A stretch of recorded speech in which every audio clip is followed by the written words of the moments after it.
going on, guys? This is T.M. Smith from twsmithguitars, and today we're going to be checking out these two Coopers that are for sale. They're very similar, they're very fun, they're very cool. Let's get into it.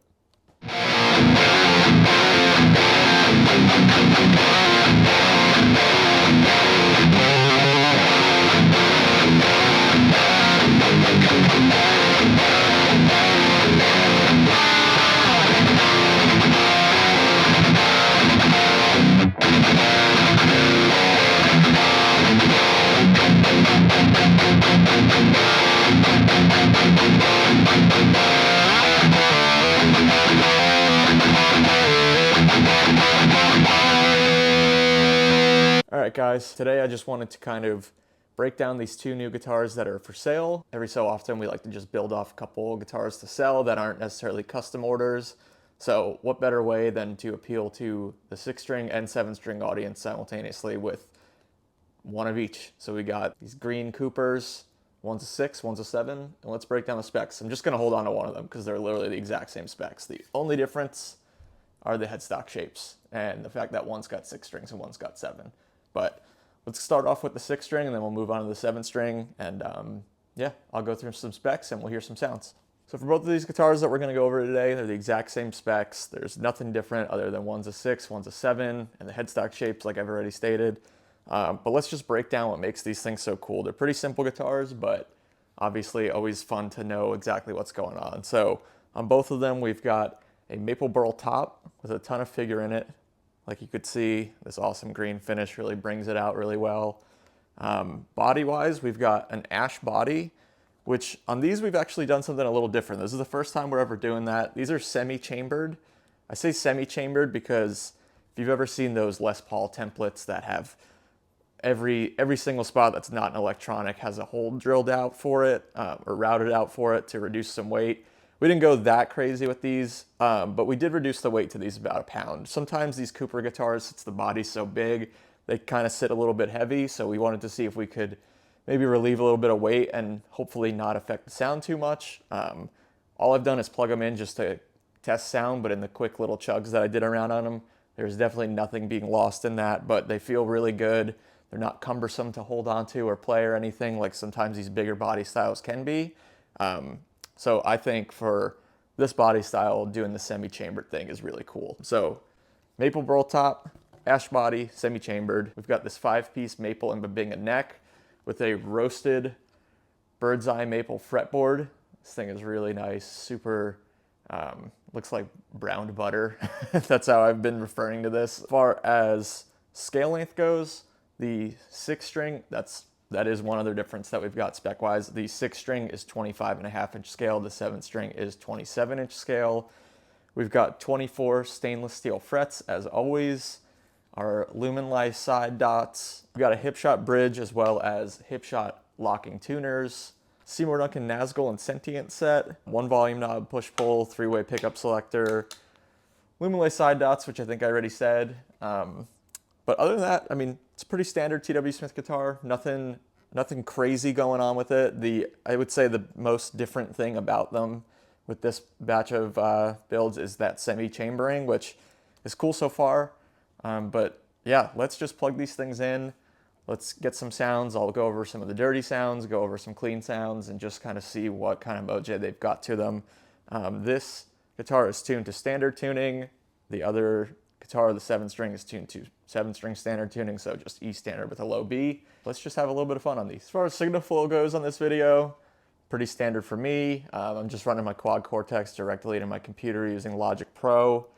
On this patch preset, we've got a neural capture of the CA Tremolo Vintage 10 that I believe is a Mesa of some type. It's got a little bit of that rectifier thing going on into a Mesa oversized cab with an overdrive, super simple. And then for the cleans, I think it's a diesel, the clean channel on a diesel with the same cab. So just a lot of ambience and delay because I am not a very good clean guitar player. But yeah, let's jump into this thing.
Yeah, this thing is sick. I personally normally don't typically jive with the this Cooper body style, not a reflection on the guitar itself. I just don't really do the offset thing too much, but there's something about this one that feels really good, and it might be just that little bit of reduced weight.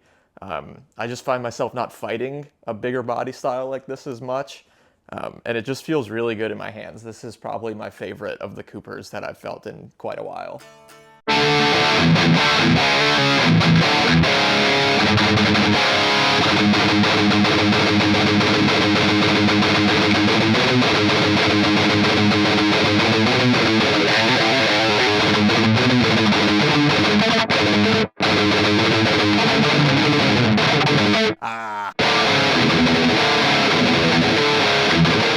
Yeah, I kind of don't want to put this thing down, but let's move on to the 7-string.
Remember that riff?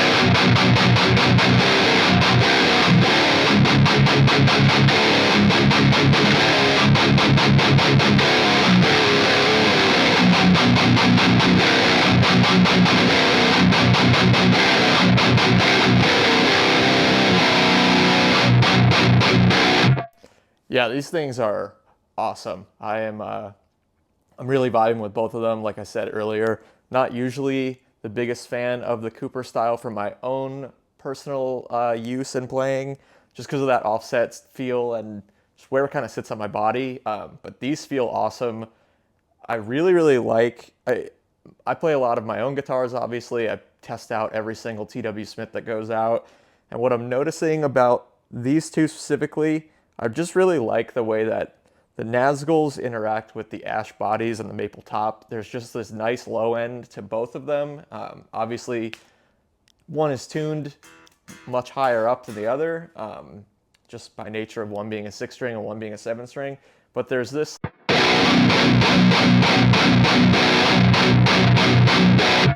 like nice loose low end that isn't flubby. It's just got this like good width to it.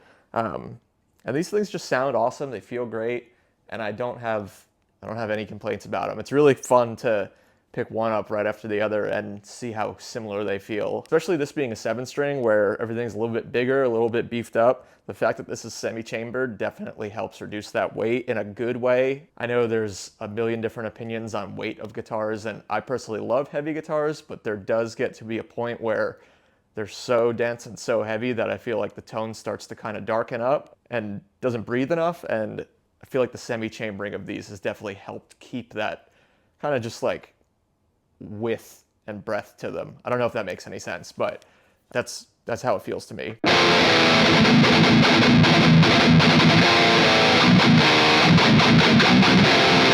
They're writing riffs. That's my favorite thing about guitars.